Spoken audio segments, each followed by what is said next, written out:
حي على الفلاح.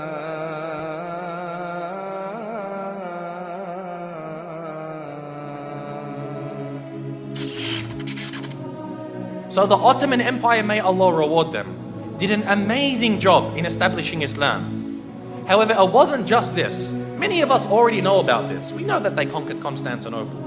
But as I said, there's much that we don't know. For example, many of us aren't aware of the time that Muhammad al-Fatih, rahimahullah, fought against Dracula. You've heard of Dracula before? When I say Dracula, you're probably thinking of a vampire. And you're saying, yeah, Musa, you're telling me that Muhammad al-Fatih fought a vampire? What's next? He fought Superman? No.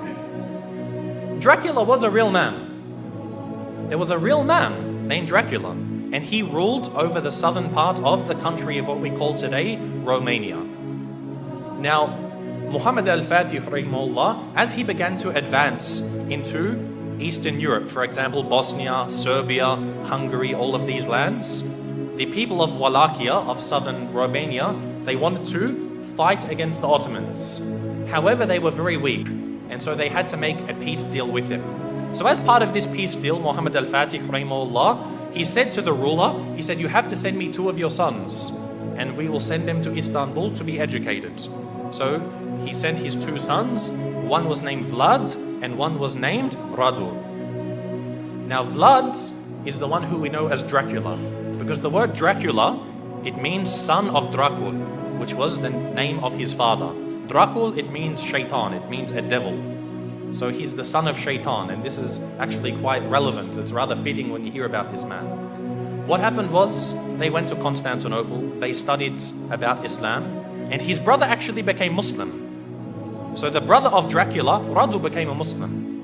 He memorized the Quran, he studied so much, and even Dracula studied the Quran even though he wasn't a Muslim. He spoke Arabic, he spoke Persian, he spoke Turkish, and of course Romanian and other languages.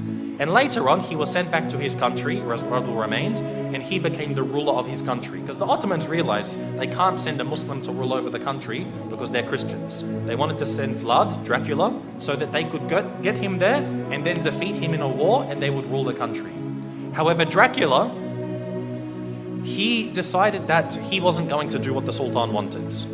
The Sultan sent him 2 emissaries, 2 people to come speak with him, and they said to him, you must pay us the jizya. Now that you're the ruler of the country, you have to pay us jizya. And so Dracula, he said to them, if you want to step inside of my court, you have to take off your turban.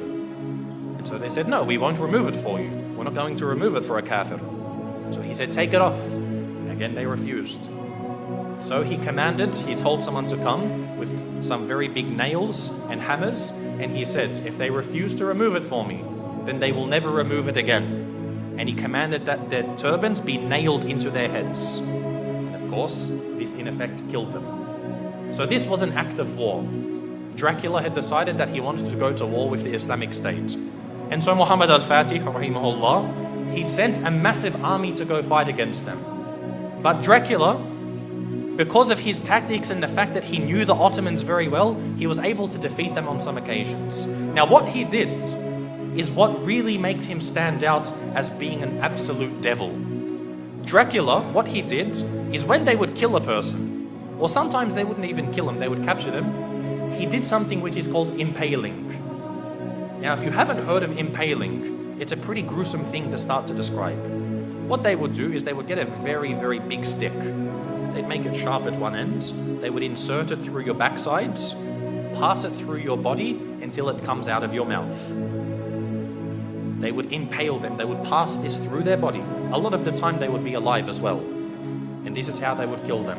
And then they would put this in the ground, then impale the next person, put him next to him. And the Ottoman army, when they went to go check on their troops, they found that on one of the very long roads leading to the capital of this area, they found 20,000 Muslims impaled along the sides of this road.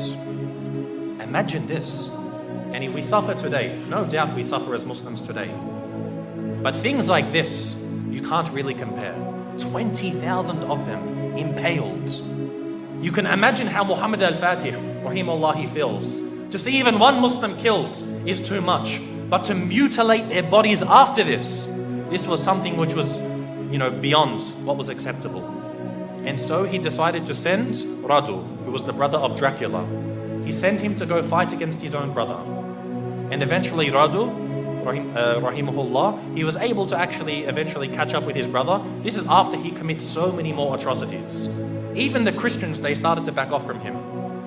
Because what happened was he, being Romanian, he was Orthodox, he wasn't Catholic. But he actually said to the Pope, he said, if you give me some more troops, I'll become a Catholic for you. Anything you want, I'll change my religion for you. He couldn't care. He wasn't a man of true belief. He was only a man of pragmatism on the battlefields. And so even the Christians started to distance themselves from him. However, the Muslims, they caught up with him and they faced him in battle. And it's unclear if the Muslims killed him or if his own people turned upon him and killed him. But either way, Dracula was killed. And the Ottomans, the Muslim army, defeated Dracula. And so what they did was they removed his heads and they took it to the city of Istanbul and they put it on a very, very large stick. They impaled his head and put it at the gates of Constantinople, where it stood for about 2-3 months, to say, if you want to be like this man, wage war against us. This was the demise of Dracula. And again, as Muslims, most of us won't even know about this. How many people know that Dracula was a real man? And we as Muslims, we fought him and we killed him. You know how they say garlic kills Dracula, or a silver bullet to the heart, or a wooden stake? None of these kill Dracula. Muslims kill Dracula. So anyone who wants to follow the way of Dracula, they will face the same wrath from the Muslim Ummah.